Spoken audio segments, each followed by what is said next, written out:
ওয়ালাইকুম। আর কোথাও দেখবেন কিনা জানি না, এই একমাত্র হাটহাজারী আমাদের দুঃখ দুর্দশা নম্বর জায়গা। দেখেন শত শত মানুষ হেঁটে আসছে, কিন্তু এখানে এবং একটি আঞ্চলিক বিশাল এক মহাসড়ক এটা। দেখেন রাস্তাঘাট চলছে না। এই যে শেরেবাংলা রহমতুল্লাহ আলাই মাজারের একদম পাশেই, কিছুটা দক্ষিণ পাশেই বিশাল এক সড়ক জুড়ে মানে আপনার বাঁশ বিক্রি হয় রাস্তার উপরে। দেখেন ফুটপাত দখল করে এই যে গাড়ি, আর লোকজন হাঁটতে পারছে না, গাড়ি পর্যন্ত আসতে পারছে না। ওই গাড়িটা দেখতে পাচ্ছেন নিশ্চয়ই ওখানে আসতেছে, কিন্তু এই গাড়িটা আসতে পারতেছে না, কারণ এই বাসগুলো। তো মানে আমাদের এই দেশেই শুধু সম্ভব আপনার জায়গা দখল করে, মানে আপনি একমাত্র এই বাংলাদেশে পারবেন হয়তো, মনে হয় কোনো বিশ্বে পারবেন কিনা জানি না। আর শুধু হাটাজারির দোষ দিয়ে লাভ নাই মনে হয়, আপনার প্রায় জায়গাগুলোতে দেখবেন এই দেখেন মোটর সাইকেল আসতেছে কোন দিক দিয়ে, ফুটপাত দিয়ে।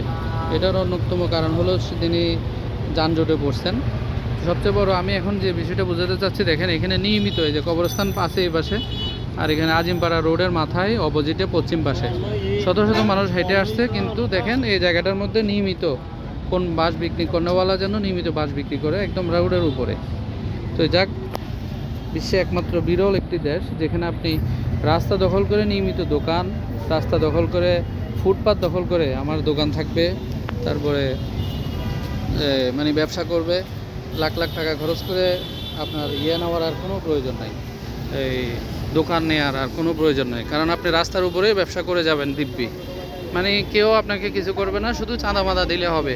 নির্দিষ্ট একটা কিছু হাসিল টাসিল আছে, তারপরে চাঁদা। এরপরে দেখেন ফুটপাত, এই যে মানুষ হাঁটার যে নির্দিষ্ট একটি ফুটপাত সরকার করছে। হ্যাঁ, এই যে দেখেন এখানে এই যে দোকানদারের ড্রাম, কেন এটা ওনার জায়গা আছে, ওখানে রাখবে না, ওখানে রাখবে না, এটা এখানে থাকবে। এবার আরেক ব্যক্তি, তাও উনি এই যে বাঁশ বিক্রি করতেছে, এই ব্যক্তিরই হয়তো এখানে আশেপাশে কোনো লোক নেই, যার কারণে খবর নেওয়া যাচ্ছে না যে কার। যাক, এই হলো আমাদের। যাক, আসুন এ সকলের ছোটো ছোটো বিষয়গুলো প্রশাসন চাইলে, মহাসড়ক যেহেতু, এবং এই সড়ক দিয়ে আপনার চট্টগ্রাম থেকে চট্টগ্রাম নগরীর সাথে রাঙামাটি, খাগড়াছড়ি দুইটা পার্বত্য জেলার যোগাযোগের স্থল এটা। এরপরে রাউজান ফটিকছড়ি হাটাজারি তো আছে। এরপরে দেখেন এই যে মানে আপনার ইয়েটা দখল করে কতগুলো মোটরসাইকেলের পার্টস, বিভিন্ন রকমের পুরনো মোটরসাইকেল, এই দোকানের মাল এগুলো, কিন্তু দোকানের ভিতরে থাকবে না, এগুলো এখানে থাকবে, যার কারণে হাঁটা চলায় মানুষের অসুবিধা, কার কি আসে যায়, মানে তাদের এটা চলবেই। মানে এখান দিয়ে কিন্তু এই লোকগুলো কিন্তু হেঁটে আসতে পারতো, কিন্তু এই দোকানের সামানগুলো রাস্তায় ওনারা হাঁটতে আসতে পারবে না, এবং দরকারও নাই তাদের। এই যে ওই সামনের দোকানগুলোর সামানগুলো এখানে। যাক, এগুলো হয়তো অনেকে বলে যে আমরা অনেক করছি, আমাদের সাংবাদিকদের মধ্যে অনেকে এগুলো লেখালেখি ভিডিও এগুলো কম হয়নি, আসলে সদিচ্ছার অভাব। তো এই দেশের সদিচ্ছা কোন দিন হবে আল্লাহ মালুম, জানি না, এবং কখন এগুলো থেকে মানুষ মুক্তি পাবে আল্লাহ জানে। এভাবে চলছে সব কিছু। ধন্যবাদ সবাইকে যারা আছেন, দেখতেছেন।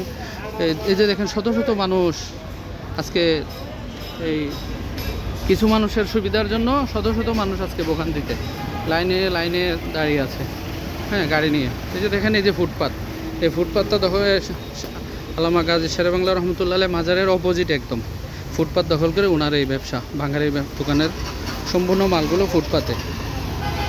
যাক, এগুলোর একটা সুন্দর সমাধান হোক প্রশাসন, এবং বিশেষ করে আমাদের মাননীয় সংসদ সদস্য প্রতিমন্ত্রী মহোদয় ব্যারিস্টার মীর মোহাম্মদ হেলাল উদ্দিন সাহেবের নির্দিষ্ট একটি সহযোগিতা চাই জনগণ, যাতে এগুলো থেকে স্থায়ী একটা মুক্তি পায় মানুষ।